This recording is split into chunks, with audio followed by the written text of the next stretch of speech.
Breaking news today. Russian President Vladimir Putin's possible strategy in the conflict between Israel and Hamas. On the 7th of October, his 71st birthday, Russian President Vladimir Putin did not comment on the Hamas massacre of Israelis. He waited 3 days. When he did, it was the US, not Hamas, that he held responsible. I think that many will agree with me that this is a clear example of the failed policy in the Middle East of the United States, which tried to monopolize the settlement process, Putin stated to the Iraqi leader.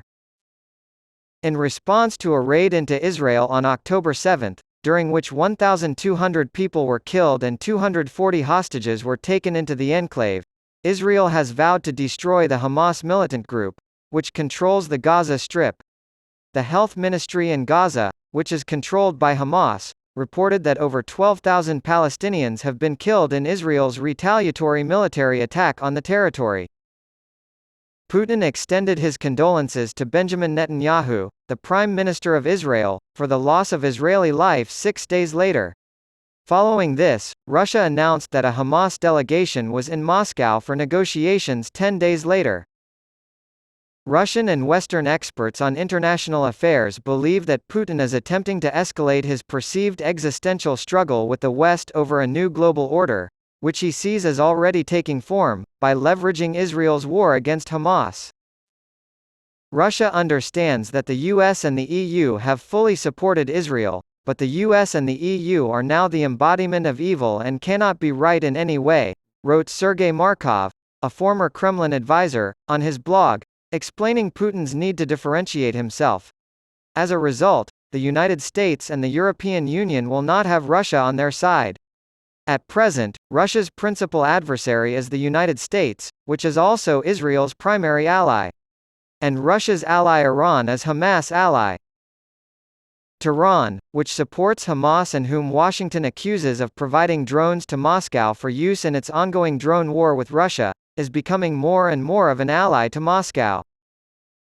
According to Russian foreign policy expert Hannah Knott of Berlin, who spoke with the Carnegie Russia Eurasia Center, Moscow has taken quite an overt pro-Palestinian stance, instead of its previous, more balanced stance around the Middle East.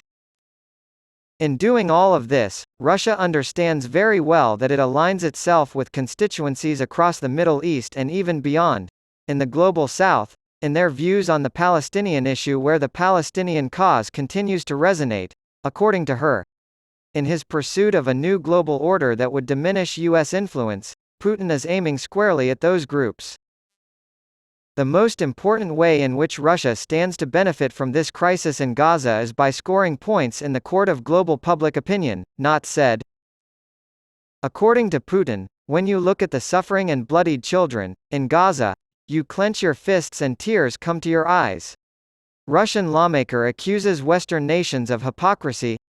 The punitive response from Washington to Russia's war in Ukraine, where thousands of civilians have been killed, has been compared by Russian politicians to what they perceive as Washington's authorization for Israel to bomb Gaza. Moscow maintains that it does not intentionally target civilians. The Israeli envoy to the United Nations has stated that Russia has no business lecturing other countries after its actions in Ukraine. However, Senator Alexei Pushkov argued that the West had gotten itself into a jam by showing its own hypocrisy in treating different nations differently based on its own electoral preferences. The unequivocal support of the United States and the West for Israel's actions has dealt a powerful blow to Western foreign policy in the eyes of the Arab world and the entire Global South, Pushkov stated on Telegram. According to Markov, a former Kremlin advisor, Russia views the crisis as an opportunity to increase its influence in the Middle East by positioning itself as a mediator with connections to all parties involved. A regional gathering of foreign ministers has been extended by Moscow, with Putin stating that Russia is in a good position to lend a hand. Our friends are aware that we maintain cordial relations with both Israel and Palestine, and that these relations are very stable and businesslike. To add to that, Putin stated in October to an Arab TV channel that Russia could potentially contribute to the settlement process.